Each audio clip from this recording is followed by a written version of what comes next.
Bom, eu penso que, antes de mais, um bom dia a todos os presentes. Eu penso que poderemos dar início à nossa sessão. O meu nome é Pedro Cordeiro, eu sou o coordenador da equipa PCE do Concelho de Leiria e irei fazer esta apresentação com a doutora Anabela Graça, que é vice-presidente da autarquia do município de Leiria e vereadora da Educação e Cultura. Eu vou partilhar a minha tela.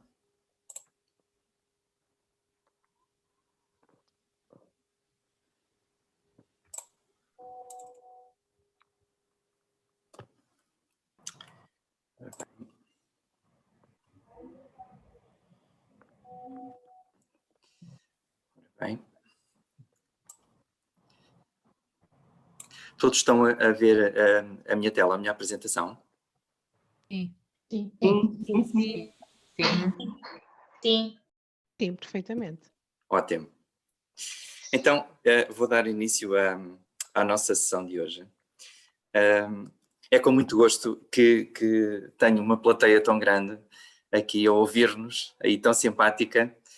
Nunca ouvi tanto bom dia seguido na minha vida como hoje, portanto, na verdade, não deixa de ser um sinal da simpatia de toda esta plateia. Muito obrigado pela vossa presença, muito obrigado por terem escolhido este seminário. Nós vamos falar, no fundo, vamos apresentar aqui um projeto que tem sido construído ao longo dos últimos 3 anos no município de Leiria, que se chama Assim Também Sou Capaz. Portanto, a nossa sessão vai ter dois momentos sequenciais. Um primeiro em que a doutora Anabela Graça irá fazer um bocadinho uma resenha, portanto, uma súmula da forma como este projeto nasceu na própria região e, por conseguinte, no Concelho de Leiria, e eu irei apresentar de seguida 20 boas práticas que... Não sei o que é que aconteceu aqui.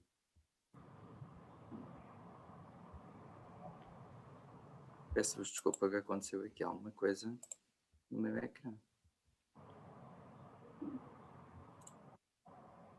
Estão a ver uns riscos no meu ecrã, não estão?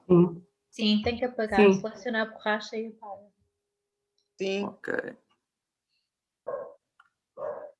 Eu não sei Onde como é que aparece fiz a isto. ferramenta de uma canetazinha, também Sim. aparece uma borracha. Sim. E agora Já está. Pronto, já está. Muito obrigado. Sempre para ajudar. É isso mesmo. Isto é uma apresentação colaborativa. Muito bem. Fantástico. Juntos somos mais capazes, não é? Exatamente, é mesmo essa a premissa. É isso mesmo. Ora bem, então, estava a dizer que ia, de facto, no fundo, nesta apresentação, fazer um trabalho que é o de elencar 20 boas práticas que subjazem à concepção, ao desenho, à implementação e à avaliação de bons projetos na área da educação, no âmbito da prevenção e do combate ao insucesso escolar. Portanto, na verdade, nós, se por um lado vimos apresentar o projeto que está a ser desenvolvido no Concelho de Leiria, por outro, gostaríamos de trazer que esta também fosse que esta apresentação trouxesse uma mensagem pedagógica. E por conseguinte, eu de facto iria aqui, junto de vós, fazer essa apresentação. Portanto, iremos começar por apresentar o território educativo, para de seguida apresentarmos o projeto PCE e depois, dentro do projeto PCE, detalhar o seu modelo conceptual, o seu modelo operacional, o seu modelo de monitorização e algumas daqueles que foram os resultados principais no âmbito da sua avaliação de impacto. Será este um pouco o nosso roteiro, e para apresentar o território educativo da região e Concelho de Leiria, eu passava a palavra à doutora Anabela Graça. Obrigada, Pedro. Muito bom dia a todos e a todas. É um prazer estar convosco. Queria agradecer à organização também o convite que nos fizeram. E como acabaram de ouvir, o nosso mote é este: sim, juntos somos mais capazes. E desde 2018 estamos a tentar cada vez construir de uma forma mais sustentada o nosso plano integrado e inovador de combate ao insucesso escolar, em parceria com 9 municípios. Leiria faz parte da comunidade intermunicipal da região de Leiria, onde temos 10 municípios com equipas multidisciplinares a trabalhar de uma forma integrada, com um modelo de intervenção e, portanto, desde 2018, 2019, estamos a intervir no terreno na promoção do sucesso escolar. No caso concreto do município de Leiria, e aqui temos o coordenador, que é o Pedro Cordeiro, numa equipa de 14 técnicos especialistas em várias áreas, desde psicólogos, terapeutas da fala, mediadores e uma nutricionista, e portanto esta é a equipa que o Pedro coordena. Este projeto foi construído numa base territorial, mas cada concelho teve a sua forma de intervir, isto é, de envolver. Nós acreditamos que só com o envolvimento da comunidade educativa conseguimos ter bons resultados. E desde o início o nosso trabalho assentou numa estratégia muito dinâmica, de um trabalho em articulação com os agrupamentos de escola. Neste caso, em Leiria, nós temos 8 agrupamentos escolares, só 7 é que estão a integrar o Plano Integrado Inovador de Combate ao Excesso Escolar, porque um deles é PTEIP. Portanto, temos 7 agrupamentos escolares e é com eles que estamos a trabalhar, com as direções, com as equipas pedagógicas, com as assistentes operacionais, os professores, portanto, as famílias, e este projeto foi um projeto desde o início que foi pensado e elaborado em conjunto. Isto é muito importante, o facto de, desde o início, a construção ser uma construção envolvente. Assenta essencialmente, portanto, no projeto educativo municipal. Nós estamos numa segunda edição do projeto educativo neste momento, mas na altura em que desenhamos o modelo de intervenção deste plano, tínhamos um projeto educativo que terminou, portanto, em 2017.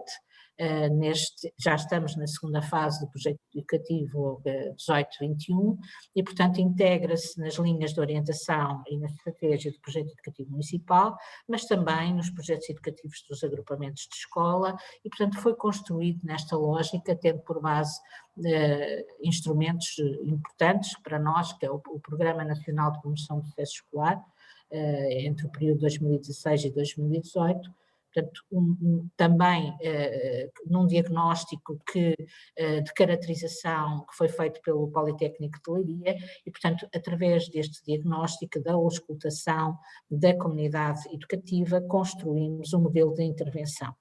E o arranque foi importante, posso-vos dizer, porque vamos sentindo isso ao longo deste processo, porque estamos juntos, é que estamos mesmo juntos, e o sucesso do nosso plano tem muito a ver com o facto de as pessoas se sentirem envolvidas. Portanto, não só conseguimos aqui ao nível da comunidade intermunicipal, e no total temos 10 equipas multidisciplinares a trabalhar nas escolas, com os agrupamentos, que estas 10 equipas são constituídas por 37 técnicos, isto no âmbito da comunidade.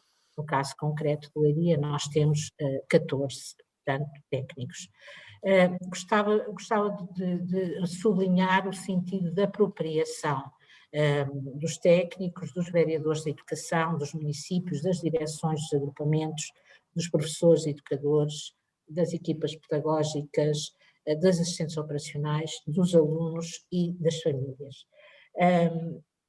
Claro que temos a sorte de ter uma boa coordenação, que é o Pedro Cordeiro, que está aqui connosco. E eu estou sempre a dizer isto, porque realmente os projetos têm um rosto. No caso de Leiria, eu acho que os resultados são conseguidos pela genuína dedicação de todos os intervenientes e com uma excelente coordenação. Portanto, esta equipa estabelece relações com a comunidade, porque não é mais um projeto nas escolas. O PCE em Leiria não é mais um projeto, peço desculpa, é o nosso projeto, e isto faz toda a diferença. Quando a comunidade sente que este não é um projeto, não são equipas paraquedistas que caem nas escolas e que se vão embora e que se esquece rapidamente. É sem dúvida esta a diferença. Portanto, há apropriação, há compromisso, há trabalho pedagógico em conjunto com o trabalho dos técnicos especializados. É isto que dá credibilidade ao nosso projeto. Resulta de um modelo construído com base naquilo que é fundamental nesta área, que é um bom diagnóstico, e depois é necessário a comunicação, é necessário trabalhar muito bem a monitorização e depois a avaliação dos resultados. E é assim que construímos estas relações, este envolvimento, sem esquecer o papel que tem, e aqui valorizamos, a investigação-ação. Portanto, nós construímos conhecimento com o nosso próprio trabalho. E, portanto, o trabalho da valorização da investigação-ação, portanto, a sustentabilidade deste modelo, sustentabilidade científica, vai dar credibilidade e, ao mesmo tempo, cada vez mais envolvimento e mais compromisso da comunidade. Portanto, era isto que eu vos queria dizer. Realmente tem sido para nós, em Leiria, muito gratificante poder ter uma equipa de técnicos e o papel fundamental dos psicólogos, sem dúvida. É um trabalho que há muito as escolas gostavam de ter, com esta dinâmica e com este sentido de envolvimento, de colaboração, e como vos disse, realmente o sucesso deste processo de construção resulta muito de um trabalho que tem como base a colaboração. E, portanto, quem ganha são os alunos, não tenho dúvida nenhuma, porque os resultados estão à vista e é isso que o Pedro vos vai apresentar. E reforço aqui, a valorização da investigação-ação é fundamental para que os resultados sejam comunicados e, ao mesmo tempo, traduzam um efeito que para nós é o mais importante, que é envolver toda a comunidade, porque o sucesso é a fórmula mais importante para o envolvimento. Portanto, as pessoas sentem que fazem parte do plano de melhoria neste processo de monitorização constante. Agradeço muito a todos a vossa atenção e passo então a palavra ao Pedro, e muito obrigada, Pedro. Muito obrigado, doutora Anabela. Eu vou tentar então ser breve e vou passar a apresentar, no fundo, os contornos deste projeto à luz daquilo que são, para nós, consideradas boas práticas em termos do desenho destes projetos de intervenção. Pegando nas palavras da doutora Anabela, eu diria que a primeira boa prática que este projeto contou desde o início foi o facto de quando chegámos à escola nos sentirmos desejados. Sempre sentimos que éramos parte de uma estrutura que ainda não conhecíamos, mas que de alguma forma nos pretendia o nosso trabalho e pretendia a nossa intervenção. Portanto, se por um lado foi importante trazer conhecimento técnico, por outro era importante que este projeto nascesse de um modelo de governação territorializado, de combate ao insucesso escolar, um modelo da própria CMRL, depois retraduzido por cada um dos municípios, entre os quais o de Leiria. E foi o que aconteceu, e esta para nós foi a primeira boa prática, foi o facto de entrarmos num projeto com identidade de território. Num território que tem características muito heterogéneas e é um território muito disperso também ele, geograficamente. E, portanto, no fundo, nós precisávamos de definir projetos de intervenção concelhios que fossem ao encontro das necessidades do terreno e que espelhassem uma matriz comum de identidade de território. Por outro lado, a segunda boa prática que a doutora Anabela identifica é toda esta estrutura de comunicação vertical e de articulação vertical que se estabeleceu desde o dia 1 entre os diferentes interlocutores das entidades, desde a CIMRL, o município, as direções dos AE, dos agrupamentos de escolas, os parceiros locais, a própria coordenação do PCE e o próprio ensino superior. Portanto, há aqui, digamos, uma cadeia, uma rede colaborativa que começou por diagnosticar as necessidades no terreno e transportou todo o trabalho, toda a dinâmica e toda a devolução dos resultados para um patamar em que todos possuíssem a mesma informação e para um patamar onde, digamos, a intervenção fosse alinhada, coesa e convergente. Portanto, para que isso aconteça, era mesmo importante que todos estes interlocutores estivessem alinhados e, sobretudo, envolvidos nesta missão. E, portanto, consideramos esta a segunda boa prática. A terceira boa prática que identificamos neste projeto é que, no contexto de 14 elementos que compõem a equipa técnica, haver uma figura de coordenação, que eu aqui encabeço com muito orgulho, e estou por isso também muito grato à doutora Anabela por ter depositado em mim essa confiança, mas uma estrutura de coordenação a tempo inteiro que no fundo cria a matriz de intervenção daquilo que irá ser todo este projeto. Portanto, no fundo, o coordenador goza, em primeiro lugar, de uma autonomia relativa face à escola, também relativa face à autarquia, e nessa autonomia consegue pensar o projeto por dentro. Consegue pensar a inovação, consegue pensar uma matriz de relações, digamos, de desenho das próprias relações interinstitucionais, consegue pensar a forma como há de implementar e desenhar a implementação das atividades e avaliar os resultados.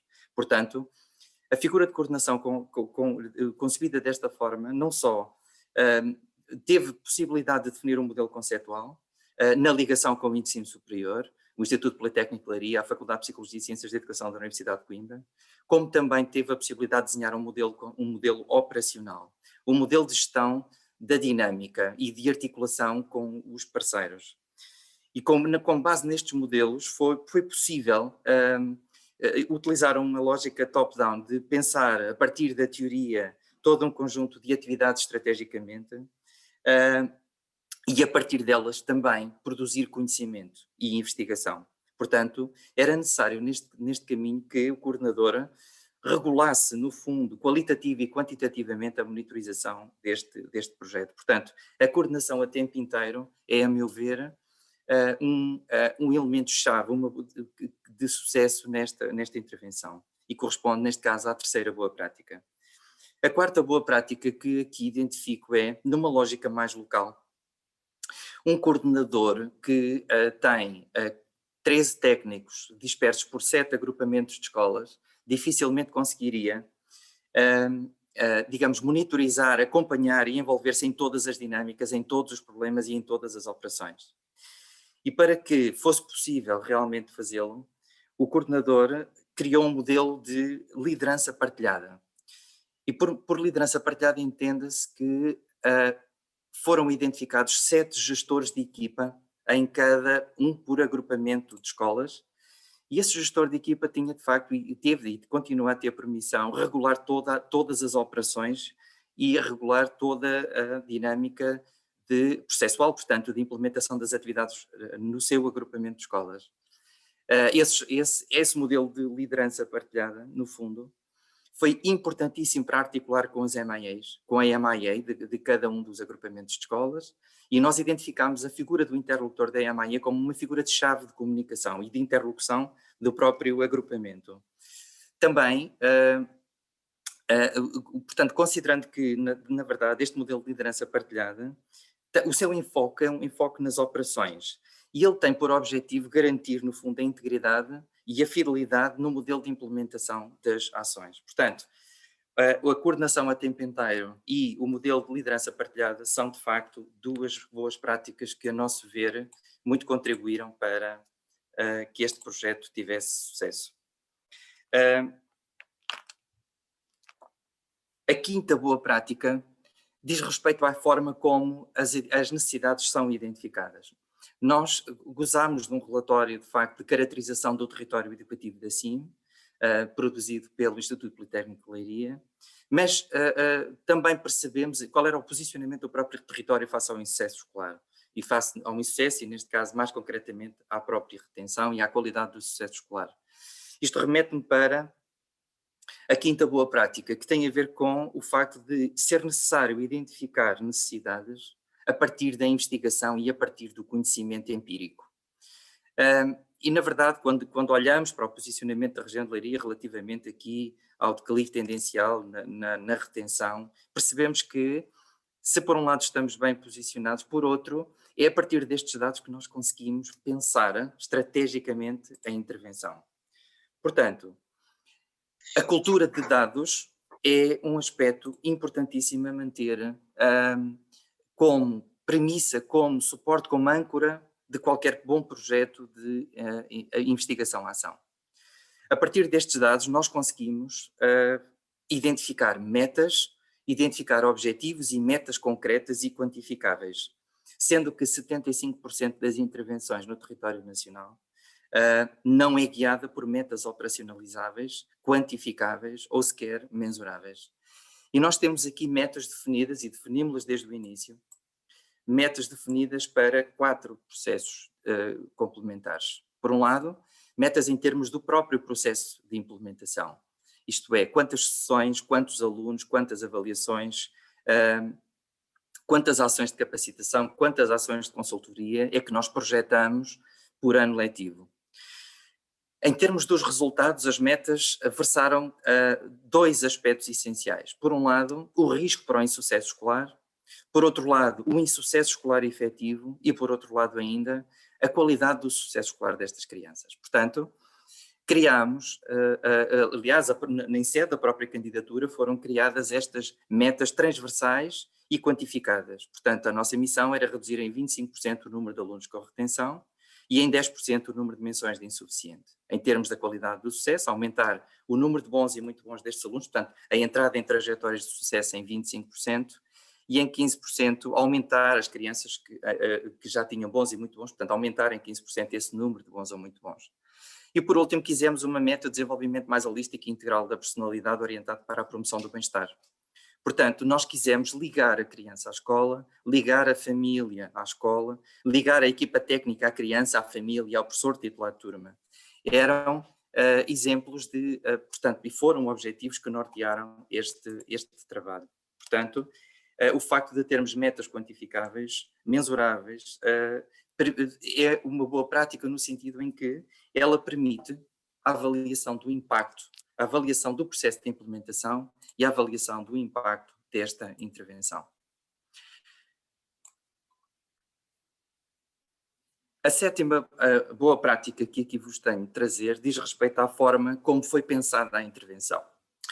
Pretendemos desenhar uma intervenção preventiva, uma intervenção centrada na criança e nos seus contextos, isto é, uma intervenção contextualizada e desenvolvimentista, e também uma intervenção com sistemas de avaliação de impacto objetivos.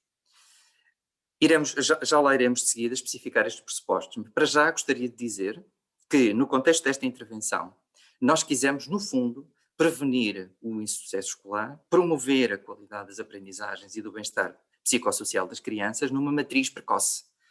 Numa matriz cujo foco é o jardim de infância e o primeiro ciclo do ensino básico. Agora, pretendemos, mais concretamente ainda, dado o contexto de pandemia, apoiar o trabalho de recuperação e consolidação das aprendizagens no âmbito do desenvolvimento emocional, comportamental, da linguagem e do bem-estar psicológico, e através e no seguimento destes objetivos, tentar eliminar barreiras internas e externas à aprendizagem e à inclusão. Portanto, nas dimensões que o próprio Plano Nacional de Promoção do Sucesso Escolar digamos, categorizou como de desenvolvimento pessoal, social e comunitário. Portanto, estamos perante um modelo de holístico, estamos perante um modelo que se foca no desenvolvimento integral da criança, isto é, de acordo the child as a whole. Portanto, nós pretendemos concorrer para o desenvolvimento integral da personalidade destes meninos e, através destas competências que constroem este desenvolvimento, conseguirmos promover o sucesso escolar. Portanto, o sucesso escolar não é um fim em si mesmo, o sucesso escolar é uma ferramenta que nos permite balizar, focar a intervenção e os processos. Por outro lado, quisemos, em termos dos pressupostos desta intervenção, olhar para a investigação, olhar para as teorias que fundamentam esta intervenção e criar, através da intervenção, dados que permitam criar a investigação. Portanto, a nossa lógica é tanto top-down como bottom-up. Por outro lado, quisemos intervir ao primeiro sinal de dificuldade. Quisemos intervir promocionalmente, preventivamente e terapeuticamente. Portanto, é uma intervenção que opera em vários níveis de risco e não só nos níveis de risco. Portanto, no fundo, ao fazê-lo, pretendemos trazer todos aqueles que são os agentes principais que constroem o sucesso escolar e o bem-estar das crianças: a família, o professor, a comunidade, o assistente operacional e os técnicos.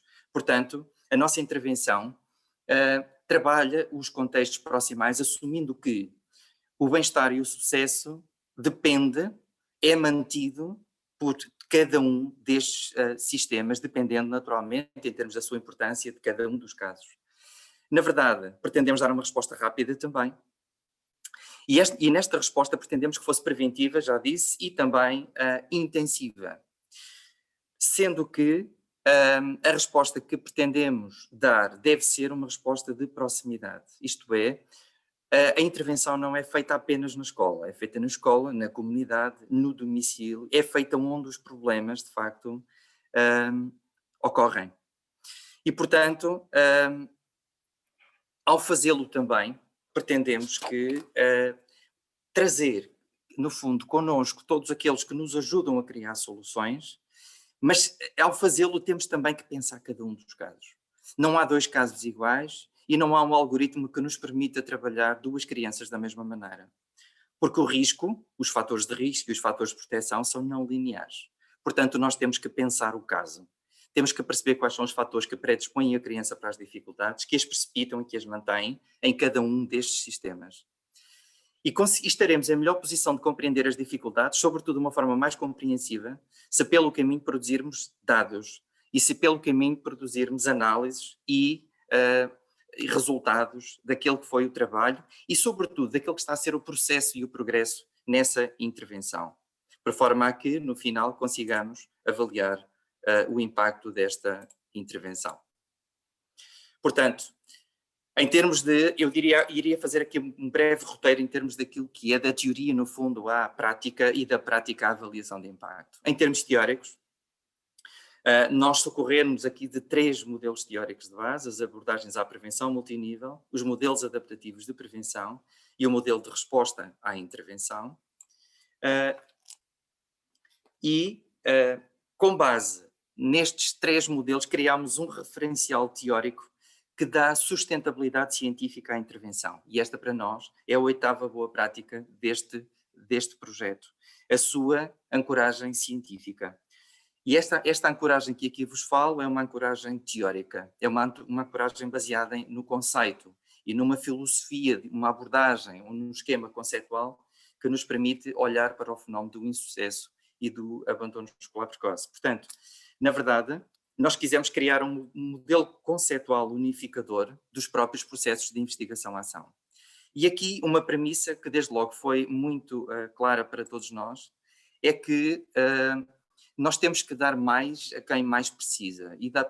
Isto é, o tipo, a intensidade e a frequência das intervenções deve ser dada, no fundo, em função daquilo que a criança precisa, em função da forma como também a criança responde a intervenções de nível inferior em termos de intensidade. Portanto, mais uma vez, temos que personalizar os programas de intervenção.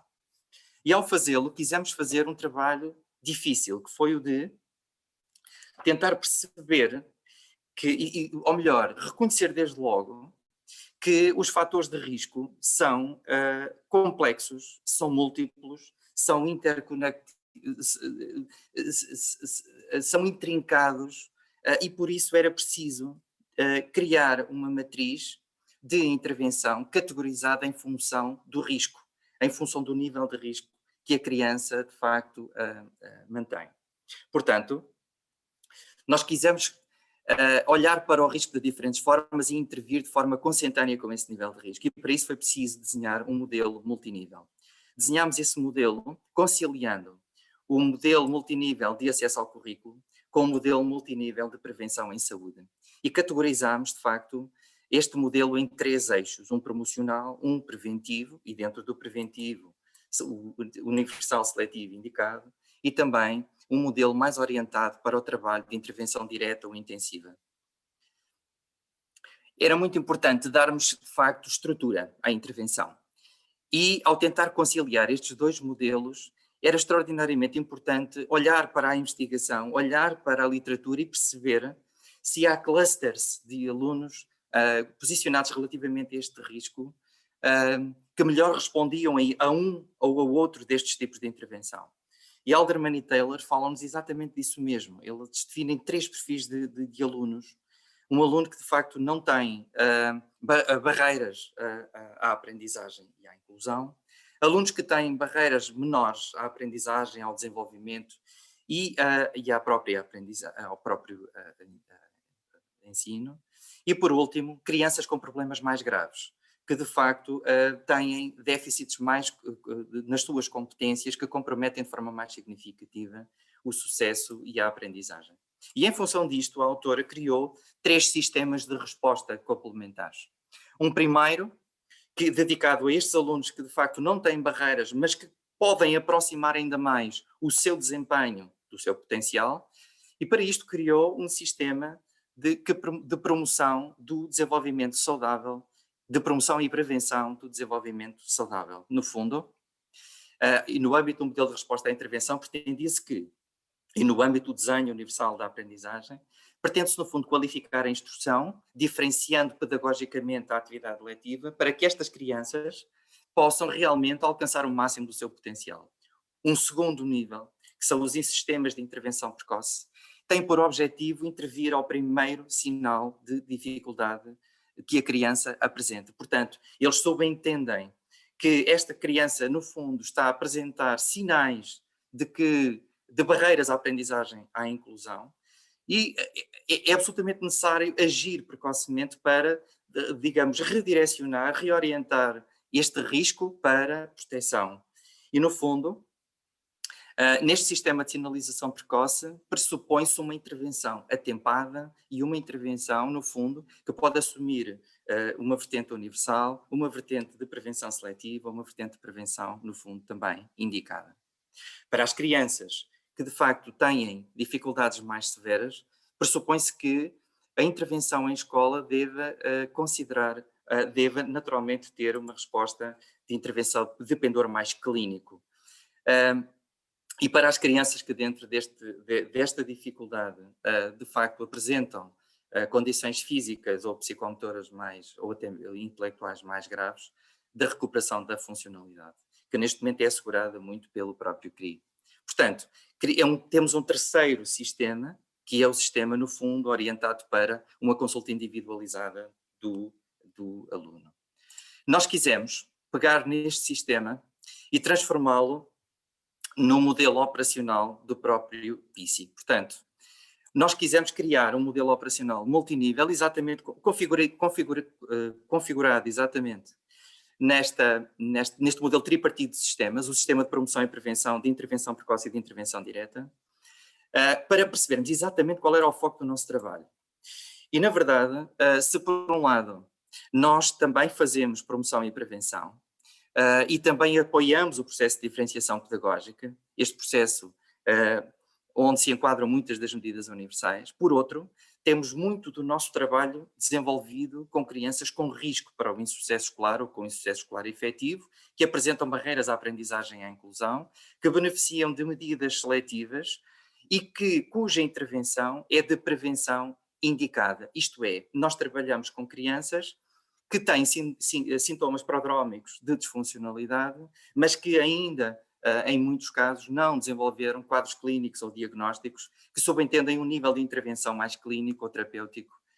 Mas para essas, ainda de facto, no nível 3A, ainda de facto temos uma resposta. Portanto, nós trabalhamos também com crianças que apresentam quadros clínicos específicos, trabalhamos no âmbito de um sistema de intervenção direta, mas não trabalhamos com crianças com necessidades de saúde especiais.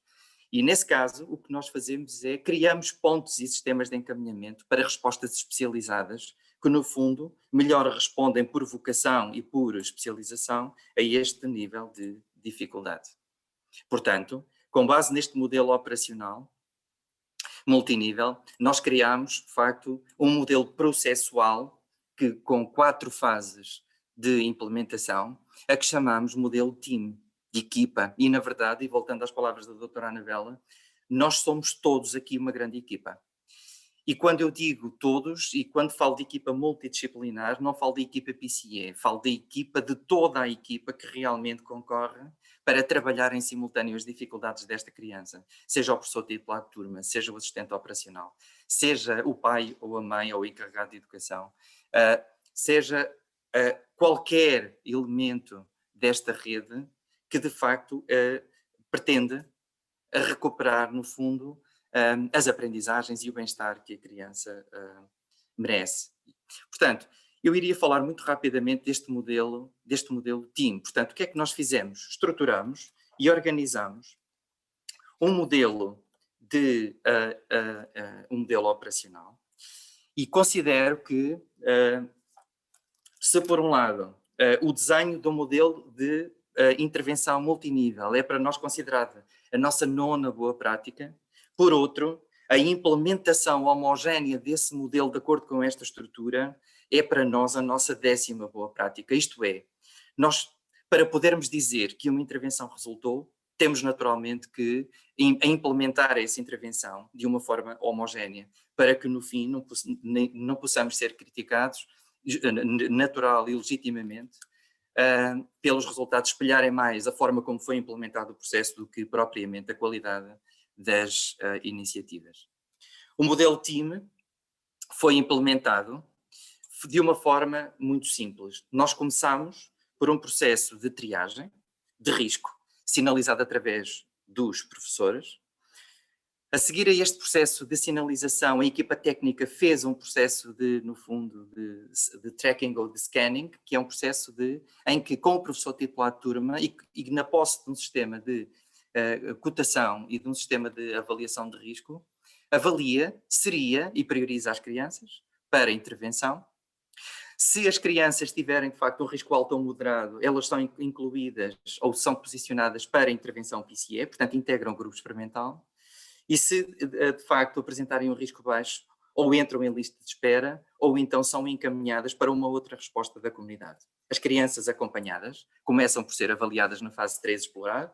Na fase 4, beneficiam de uma determinada, de um processo de um planeamento ou de um plano de intervenção, situado em cada um destes sistemas, e no passo 5 é monitorizado o progresso desta criança, tendo em conta a intervenção realizada. Eu iria muito rapidamente detalhar cada um destas fases. Por um lado, nós criamos, então, um modelo de implementação team guiado por processos de investigação-ação, e por outro, e essa é a 11ª boa prática, e por outro, ao especificá-lo, nós também começámos por perceber que era absolutamente necessário criar um sistema de triagem de risco que fosse integrado e que fosse objetivo, e que através dele pudéssemos combater alguma da subjetividade que está presente no próprio processo de sinalização. Portanto, nós criámos 2 processos de triagem. Um, em que a criança é identificada pelo professor titular de turma, através de um Google Forms, e um segundo através de rastreio. O primeiro permite-nos caracterizar o risco da criança de uma perspectiva multidimensional. O segundo, de rastreio, permite-nos identificar turmas com risco para o insucesso e para o abandono escolar, que podem ser turmas eleitas para a intervenção. Mas há uma coisa que é muito importante considerarmos desde logo, é que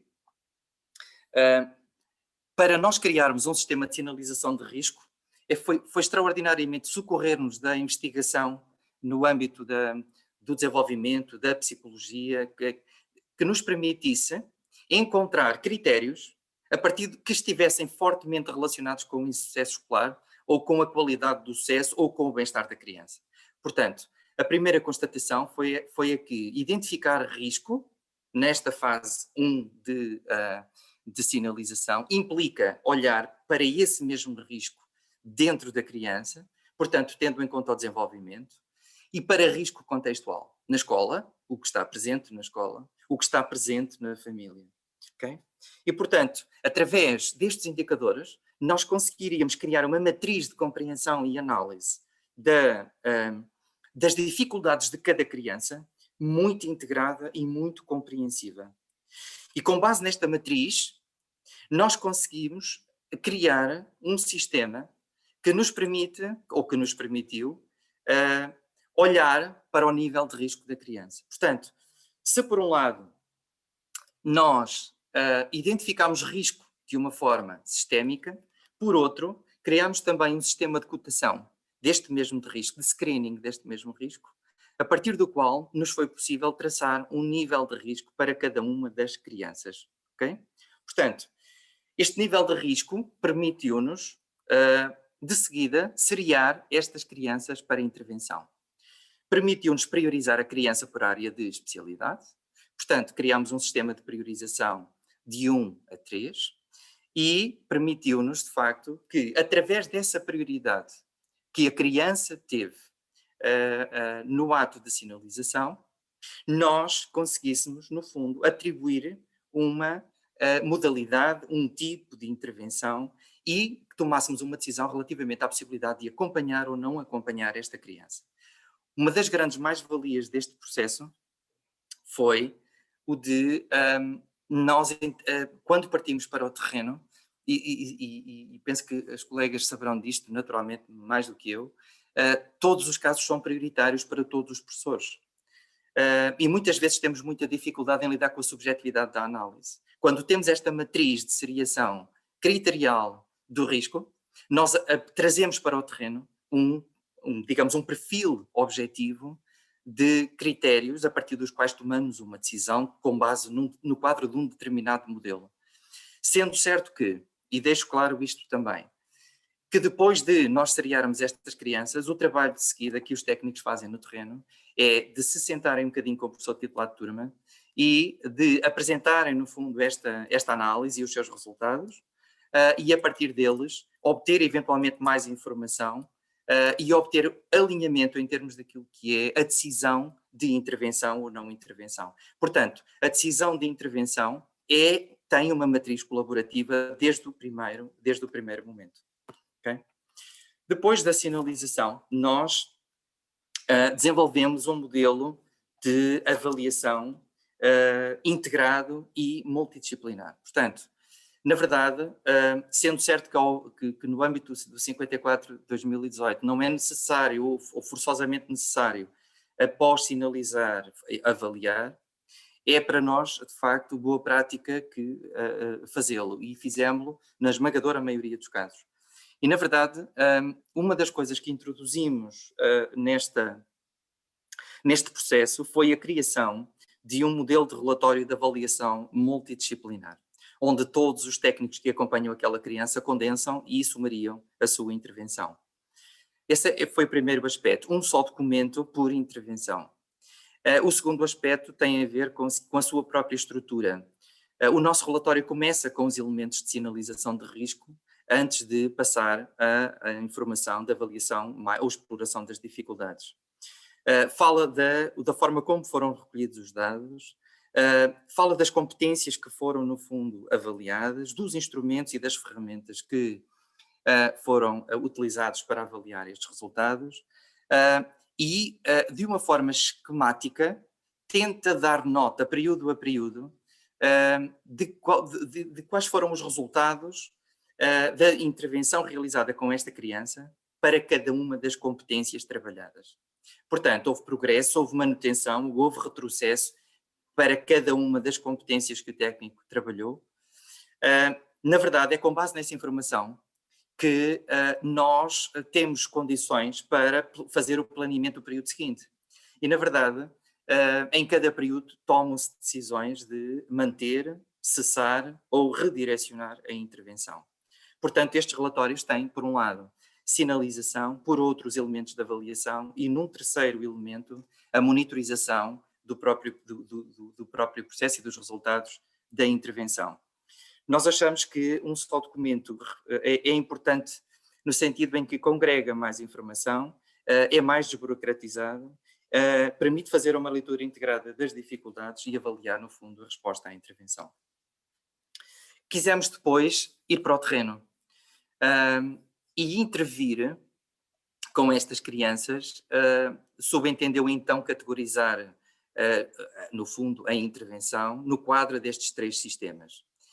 E olhámos para cada um dos sistemas, tendo em conta o tipo de medidas que, no fundo, lhes estão associadas. E eu iria falar-vos um bocadinho disto, mas antes disso que gostava de vos dizer que esta para nós foi também a nossa boa prática número 14, que é o desenvolver de facto um modelo de intervenção verdadeiramente multinível, que por um lado trabalha a dimensão universal, seletiva, indicada e no fundo seletiva e adicional, mas numa lógica preventiva. Isto foi um trabalho difícil porque o modelo multinível de acesso ao currículo não equivale diretamente ao modelo de promoção ou prevenção da saúde mental. E, portanto, criámos, de facto, uma matriz a partir desta conciliação, tendo em conta também aquilo que foi a experiência ao longo do terreno. Começámos por olhar e para enquadrar as atividades no âmbito das atividades de promoção e prevenção. E estas atividades foram desenvolvidas ao longo destes 3 anos, junto da família, junto da escola, em turmas, junto dos alunos, junto dos assistentes operacionais, quer em termos de atividades de promoção ou programas de promoção de competências em sala, atividades de promoção de competências, atividades de capacitação. Portanto, no fundo, o que nós quisemos fazer foi trazer o conhecimento à sala de aula, trazer o conhecimento através da devolução de estratégias, de recursos, de atividades que servem o propósito também de enriquecer a própria instrução e também de criar competências nos adultos para, digamos, criarem um contexto mais favorável ao desenvolvimento harmonioso da personalidade. Foram muitas as atividades que desenvolvemos ao longo deste período de 2 anos, quase 3 anos, mas uma das últimas que gostava de vos falar é o próprio rastreio das pré-competências para a leitura, que foi desenvolvido em cerca de 663 crianças. E a partir dele, mais uma vez volto atrás, que o rastreio foi orientado cientificamente pela Faculdade de Psicologia, dele resultou a identificação de necessidades junto de turmas, como há pouco vos falei, foi feito um processo de devolução personalizado dos resultados à família e agora será feito um programa de promoção de competências, e ele sim já seletivo, que vos irei falar à frente. Portanto, é muito importante que a intervenção universal sinalize, seja o farol, no fundo, também daquilo que são as necessidades de intervenção técnica especializada. Também fizemos aqui algumas ações no âmbito universal de transferência do conhecimento, desde aquelas relacionadas com a pandemia. Também desenvolvemos e continuamos a desenvolver webinars públicos em temáticas que se cruzam os objetivos da promoção do sucesso escolar e participamos em dinâmicas do próprio Programa Educativo Municipal, orientadas elas também para a promoção do sucesso escolar. No segundo sistema, o de intervenção precoce, nós desenvolvemos atividades fundamentalmente em pequeno grupo de intervenção direta, sobretudo com crianças cujas dificuldades são dificuldades de nível, portanto, ou heterogéneas, mas também criámos intervenção indireta, criámos programas coletivos de promoção de competências para a família, de promoção de competências em sala de aula para os alunos, mas para alunos ou para turmas já identificadas com risco, ou para famílias cujas crianças já foram identificadas com risco. E fizemos-lo e continuamos a fazê-lo presencialmente ou à distância, em horário letivo ou pós-laboral. Fizemos neste sentido de prevenção seletiva inúmeras ações isoladas em sala de aula. E na verdade, estas ações, com licença, estas ações refletem um equilíbrio entre aquilo que são intervenções pontuais e intervenções estruturadas. As intervenções pontuais ou ações isoladas servem para resolver problemas que nos foram identificados pontualmente. Servem também propósitos de capacitação específicos em contexto. As intervenções estruturadas referem a necessidade de desenvolver competências ao longo do tempo na criança ou na família. 2 exemplos são o Programa de Intervenção em Competências de Leitura e Escrita, o PICL, que foi desenvolvido exatamente nas turmas que foram identificadas com risco a partir do rastreio, e as famílias, limites e outros palpites, que são grupos que é uma intervenção feita junto de grupos de pais, cujas crianças foram identificadas, de facto, com risco para o insucesso escolar. Portanto, no âmbito da intervenção direta ou intensiva, e este é, de facto, o nosso terceiro sistema de intervenção, nós quisemos, no fundo, acompanhar as crianças semanalmente, no âmbito da intervenção direta preventiva, neste caso preventiva e indicada, ou também no âmbito da intervenção clínica ou mais terapêutica. E quisemos, de facto, e fazemos-lo ao longo portanto, de todo o ano letivo, em sessões individuais, com o aluno, com a família, em pequeno grupo ou individualmente, mas também fazemos um processo de consultoria em contexto ao professor. Isto é, não penso que haverão poucas sessões em que, após terminarem, não se farão 15, 20 minutos, ou às vezes até bastante mais, com o professor, no sentido de dar feedback, receber feedback e monitorizar e avaliar progresso. E esta é uma boa prática de articulação, a não se ver. Portanto, na verdade, este trabalho é extraordinariamente importante, mas quisemos fazê-lo sem, no fundo, dilapidar a criança dos seus tempos livres. Isto é, nós não damos sessões em intervalos, portanto, o intervalo e o tempo livre da criança é 100% respeitado por parte da nossa equipa. E, na verdade, um outro aspecto da colaboração entre o professor titular de turma e a equipa é o facto de, quando a criança recebe uma intervenção terapêutica ou uma intervenção individualizada, o professor faz exercícios ou consolida conhecimento, mas não faz aprendizagens novas. Portanto, este aspecto também é importante. Depois deste processo de intervenção, nós sempre sentimos, desde o dia 1, que era absolutamente crítico avaliar a implementação e o impacto das ações no terreno. E, portanto, esta constitui-se como a 15ª boa prática que hoje vos aqui quero trazer. Construir, de facto, um sistema de monitorização eficiente que, no fundo, não seja comprometedora do próprio processo de implementação, isto é, não retire tempo desnecessário, útil para que o técnico faça o que tem verdadeiramente que fazer no terreno, que é intervir junto das crianças e dos contextos, e portanto ele tinha que ser de alguma forma eficiente, custo eficiente, no sentido em que não retira muitas horas ao técnico para produzir os resultados necessários para a monitorização. E nós conseguimos fazer este trabalho de 2 formas. Por um lado, no ato da sinalização e no ato nós criamos um formulário onde o professor titular de turma nos identifica todas as variáveis de risco que nós precisamos, ou nos dá elementos relativamente a essas variáveis, que nós precisamos para caracterizar o perfil de risco e estabelecer o nível de risco da criança, a partir do qual tomamos a decisão de intervenção.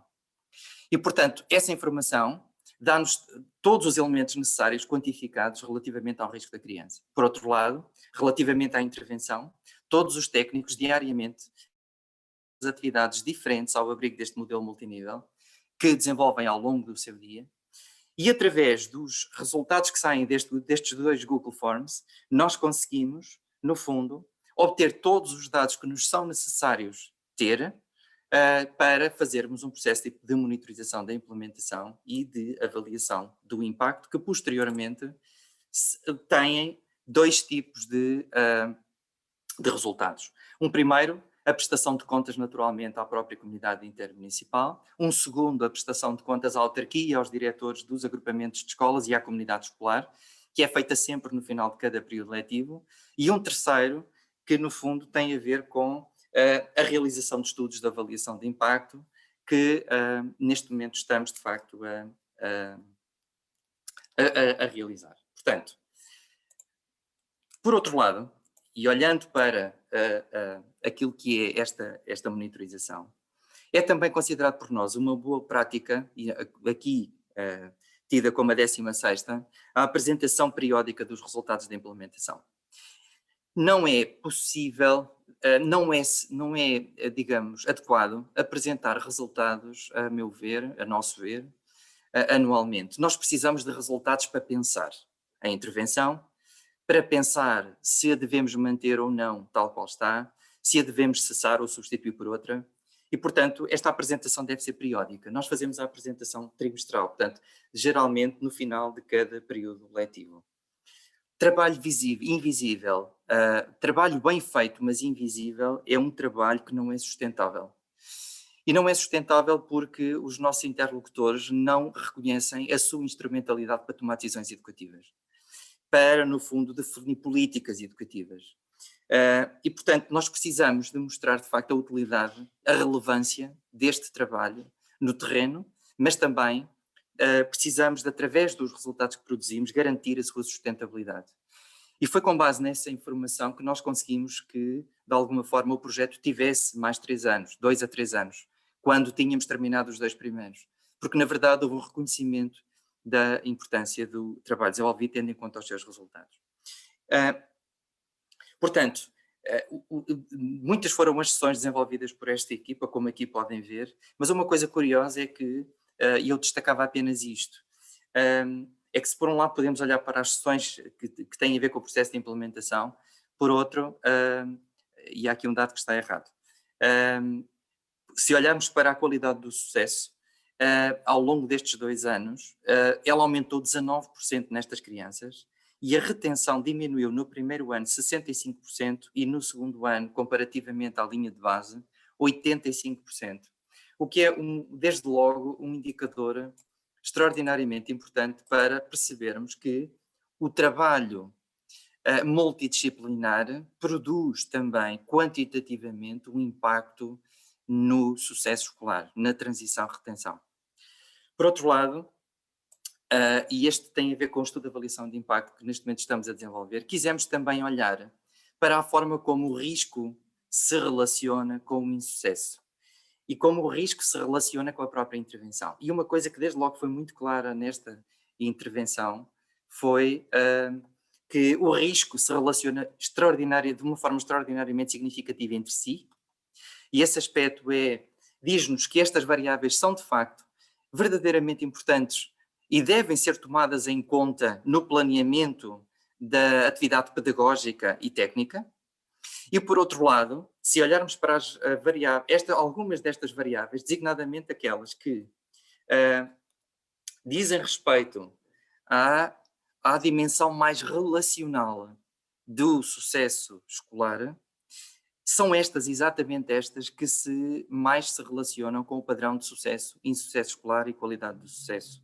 Envolvimento do professor, a articulação do professor com a equipa terapêutica, articulação com a família e com a equipa terapêutica PCE, envolvimento do aluno com o processo terapêutico, são das variáveis mais relevantes para explicar a evolução da qualidade do sucesso e a inversão das trajetórias de retenção nestas crianças. Portanto, consideramos que apresentar estes resultados, apresentar um estudo de avaliação de impacto, começa desde logo por ser importante anualmente, para darmos nota de quais são os fatores e as variáveis que devem ser focadas, priorizadas em termos e financiadas em termos de pelo poder local e devem ser priorizadas em termos de intervenção pela própria escola.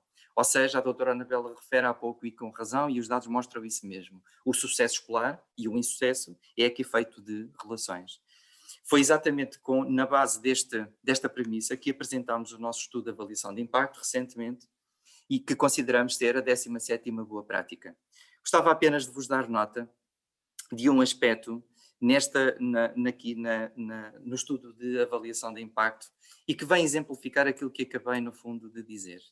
É que intervir multidisciplinarmente aumenta claramente a qualidade do sucesso escolar. Esta evolução na nossa amostra, que foi 410 alunos, é superior, claramente superior no grupo experimental quando comparado com o grupo de controle, e produz os seus efeitos mais rapidamente, de uma forma mais acentuada, no primeiro ano de intervenção, mantendo essa progressão positiva ao longo do segundo ano. Portanto, um primeiro aspecto que gostava de vos dar nota nestes resultados é que parece que uma equipa que está vocacionada para combater o insucesso escolar e focada no déficit, no problema, ao mesmo tempo parece estar a trabalhar variáveis transversais e que de alguma forma acabam por também trazer qualidade ao sucesso escolar. E esse aspecto é, de facto, muito interessante. O segundo aspecto diz-nos que quanto maior é a articulação do professor titular de turma com o próprio, com a equipa técnica PCE, maior é o aumento do número de bons e muito bons destas crianças, isto é, maior é a qualidade do sucesso escolar, em contraciclo com aquilo que acontece no grupo de controle, onde não há intervenção da equipa técnica. E é curioso também perceber que as crianças cujo professor titular de turma mais profundamente se articula com a equipa são aquelas claramente que produzem, cujo progresso em termos de bons e muito bons é mais assinalável. E um terceiro dado é também interessante, é perceber que, mesmo quando consideramos as crianças do ano letivo anterior, aquelas que mais, de facto, cujo professor mais se envolveu, mantêm esse progresso ao longo do segundo ano de intervenção. Portanto, a articulação, as relações, o envolvimento, a coesão, o alinhamento da intervenção pedagógica e técnica é absolutamente crítico para trabalhar, para perceber o próprio insucesso escolar. E por último, quisemos também olhar um bocadinho para o risco e a retenção. E uma coisa curiosa que observamos, portanto, não contrária às expectativas que já tínhamos, é que as sessões PCE, as sessões de intervenção técnica, a par do trabalho de diferenciação pedagógica e a par do trabalho de educação especial, porque não é possível destrinçar os três efeitos, eles estão aqui tidos em conjunto, são um indicador importantíssimo para fazer infletir as trajetórias de insucesso escolar aqui assinaladas sob a forma de retenção. Portanto, são um preditor significativo da sua diminuição. E por outro lado, e agora, sobretudo neste último ano letivo, a assiduidade tendeu a ser também um grande preditor do próprio insucesso escolar. Dá uma sensação que a assiduidade continua a ser um preditor subvalorizado. Mas a assiduidade é, sobretudo nas crianças com mais expressão em termos de absentismo, e estamos a falar sobretudo da cultura não dominante, uma das principais barreiras à aprendizagem e à inclusão, que ao não ser trabalhada compromete todos os aspectos que no fundo estão ligados à aprendizagem e ao sucesso escolar. Quisemos ainda ver qual era o poder preditivo destes três fatores, as sessões PCE, a assiduidade e o comportamento relativamente à aprovação com e sem insuficientes. E uma coisa que observamos foi que os três preditores são importantes para explicar exatamente a transição, neste caso, com ou sem menções negativas nos 2 anos. É curioso perceber também que o comportamento parece discriminar, neste caso pela primeira vez, as crianças que transitam com risco, mas não propriamente aquelas que ficam retidas, mas a assiduidade sim. E aqui a assiduidade não só comprometeu o sucesso escolar no grupo experimental, como também o comprometeu no grupo de controle. Portanto, tem um poder preditivo extraordinariamente significativo. Portanto, a avaliação de impacto é um aspecto central neste processo. A nossa 19ª boa prática diz respeito à forma como depois estes resultados são devolvidos à comunidade. E nós tentámos ao longo destes 3 anos criar um bom plano, um plano estruturado de comunicação interna e externa, através do qual nós tentámos que a comunidade validasse, se envolvesse, se vinculasse e aprendesse com a informação e com os dados.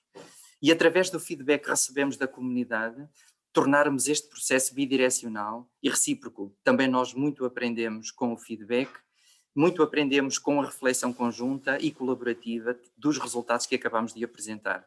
Portanto, mais uma vez, é no contexto das relações que se constrói uma matriz de compreensão e análise das dificuldades, que é feita por mais ângulos e, por conseguinte, mais compreensível. Portanto, nós colaboramos em eventos, alguns dos quais científicos, onde este se inscreve. Tentamos disseminar muito desta informação nas próprias redes sociais, na imprensa, e criamos recursos pedagógicos, recursos técnicos que apoiassem e enriquecessem a prática letiva. Nós quisemos, no fundo, que esta comunicação fosse de facto periódica e que, no fundo, trouxesse ao terreno digamos, uma compreensão sistemática do que está a acontecer por parte desta equipa. Este tem sido um dos aspectos mais agraciados pelas próprias direções dos agrupamentos de escolas, que nos dizem que estão sempre inteirados, é-lhes sempre comunicado, é-lhes sempre solicitado quando um novo procedimento vai para o terreno. E, portanto, e referem muitas vezes a humildade que de facto a equipa tem no terreno. Nós não podemos e nunca partimos da premissa que vamos para o terreno ensinar. Nós vamos para o terreno ensinar e aprender. Vamos para o terreno, no fundo, compreender colaborativamente e desenhar soluções articuladas. No futuro, pretendemos que a nossa 20ª prática, no fundo, crie uma maior abrangência em termos daquilo que é a coesão territorial, a matriz, digamos, e a identidade deste projeto para a região de Leiria, aqui estendida à região de Leiria. E por isso, pela primeira vez, e eu acho que esse aspecto deve ser enaltecido, foi possível desenhar um programa intermunicipal de potenciação do sucesso escolar, de promoção do sucesso escolar, que resultou na candidatura a financiamento da qual neste momento estamos a beneficiar, e pela primeira vez esta candidatura foi feita digamos, com a colaboração ativa e envolvida dos técnicos das diferentes equipas dos 10 municípios do concelho de Leiria. Acho que isso é notável. Devo também aqui um agradecimento à comunidade intermunicipal da região de Leiria por ter permitido esta possibilidade e aos 10 vereadores da educação que de facto muito têm validado connosco em reunião esta premissa. Portanto, na verdade, termino dizendo que o sucesso se por um lado o nosso projeto inicialmente se chamava Sim, Também Sou Capaz, por outro, neste momento todos nós percebemos que sim, também somos capazes, porque juntos somos mais capazes. E, portanto, termino assim esta apresentação, dizendo que é na matriz de relações ricas e profundas, profundamente envolvidas, que se constrói sucesso escolar de qualidade. Muito obrigado. Eu não sei se agora há questões.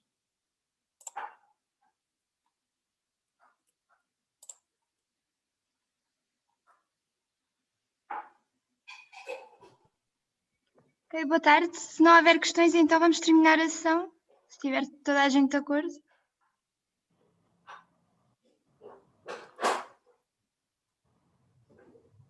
Eu gostava de ficar a falar convosco até amanhã de manhã, que é para aprender agora convosco, mas acho que não vai ser possível.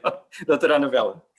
Boa tarde. Eu queria só colocar uma questão muito simples e desde já dar os parabéns por todo este programa que me parece excelente e cuja complexidade vai demorar aqui a digerir ainda para tirar todos os recursos que vocês têm aí. Eu queria só perguntar uma questão muito simples, que é de que forma é que operacionalizaram os comportamentos, porque havia muitas vezes escrito comportamentos, mas gostava que elaborasse um bocadinho de que forma é que operacionalizaram esta variável.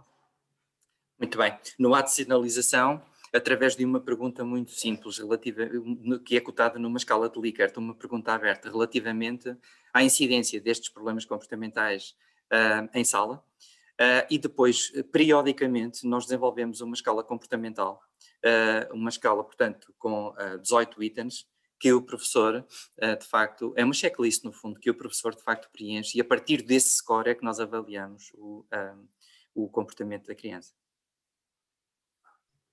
Obrigada. Obrigado pela sua questão. Boa tarde. Só para dar uma nota, parece complexo, mas não é.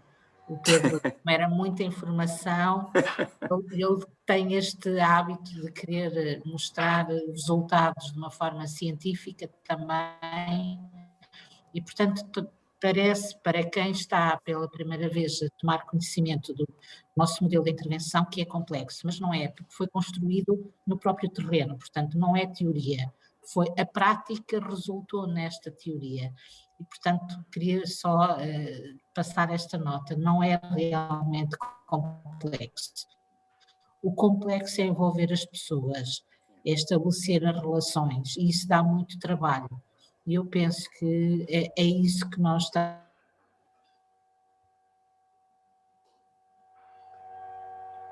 normalmente. Portanto, mas também dá muito trabalho no terreno. Mas em si, não queria que ficassem com esta ideia de que é complexo, não é? De todo. Foi construído com as pessoas e para as pessoas, e a professora, e tenho uma grande sensibilidade e para o trabalho que a equipa está a desenvolver, e sem dúvida que é um trabalho envolvente e desafiante, mas possível. Eu gostava de fazer uma questão, antes de mais dar os parabéns pela excelência do projeto. Gostava tenho no fundo duas questões. Uma primeira é se todo este projeto e todo este protocolo de avaliação e intervenção está em algum documento fundamentado. Eu vi várias referências, mas não consegui anotá-las e, portanto, até para aceder um bocadinho às práticas de intervenção, perceber se ele está de facto publicado, não é? Eu percebi que algumas coisas estão submetidas para publicação, mas se for possível disponibilizar essas referências seria ótimo. E a outra questão tem a ver com o grupo de controle. Perceber até que ponto é que este grupo de controlo ficou totalmente sem intervenção, ou se houve depois... primeiro, eu não percebi bem a Constituição, se o grupo de controlo, percebo que existem ali crianças que também terão risco, não é? Para poderem efetivamente servir de grupo de controlo. Se depois essas crianças foram também alvo de intervenção em algum momento posterior, pronto, para, no fundo, igualar aqui do ponto de vista da intervenção as oportunidades. Então, relativamente aos documentos, muito rapidamente, sim, temos alguns manuais, um manual técnico já publicado, e estamos neste momento a publicar o estudo de avaliação de impacto. Portanto, a seu tempo terei todo o gosto, de facto, em fazer chegar esse documento em si. Relativamente e temos aqui também outras referências já publicadas, portanto, que estão ao longo desta apresentação enunciadas, e, portanto, essas são de acesso livre. Relativamente ao grupo de controle, o nosso grupo de controle é um grande desafio mesmo. Em contexto escolar, nós tivemos que nos basear em clusters já existentes, que são as próprias unidades de turma, portanto, não fizemos um estudo randomizado controlado, mas o que acontece é que sempre que, em cada ano, as crianças são-nos sinalizadas relativamente e posicionadas relativamente ao ano anterior. Portanto, até à sinalização são controle. Essas crianças vão ser, uma parte delas, intervidas. Há também crianças que nunca foram intervidas, portanto nós pedimos dados de turmas onde não há intervenção PCE, aos agrupamentos de escolas, e esses dados são-nos facultados, portanto respeitando o rácio que diz respeito aos anos escolares que estamos aqui a falar. Portanto, o nosso grupo de controlo é híbrido neste sentido. Temos crianças que estiveram no grupo de controlo 1 ano e temos crianças que estiveram no grupo de controlo os 2 anos. Mas que depois vão ter acesso à intervenção, ou são um grupo de controle sem possibilidade de intervenção? Quando tiverem acesso à intervenção PICE, deixarão de ser grupo de controle, passarão a ser grupo experimental. Aqui, o que acontece estas crianças já têm outras respostas adstritas, portanto, por outras entidades. O que nós estamos a tentar perceber é se o modelo de intervenção PCE tem uma qualidade de facto diferente dos outros tipos de intervenção. Ok, já percebi. Portanto, não eram propriamente uma lista de espera, eram outros de receber outro tipo de intervenção, mas no fundo era a intervenção normal, não é? Sim. Okay. Obrigada. Obrigado.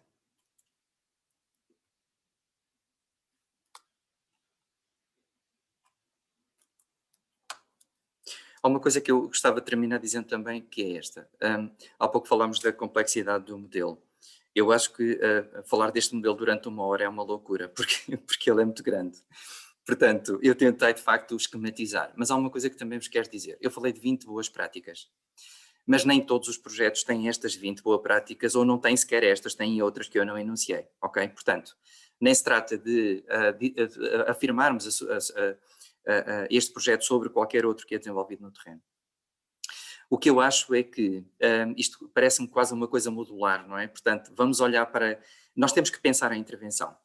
E pensar em intervenção significa olhar exatamente para a realidade, para os contextos, para as respostas, para a criança, para os contextos familiares e desenhar modularmente uma intervenção com boas práticas que sejam relevantes para essa intervenção especificamente.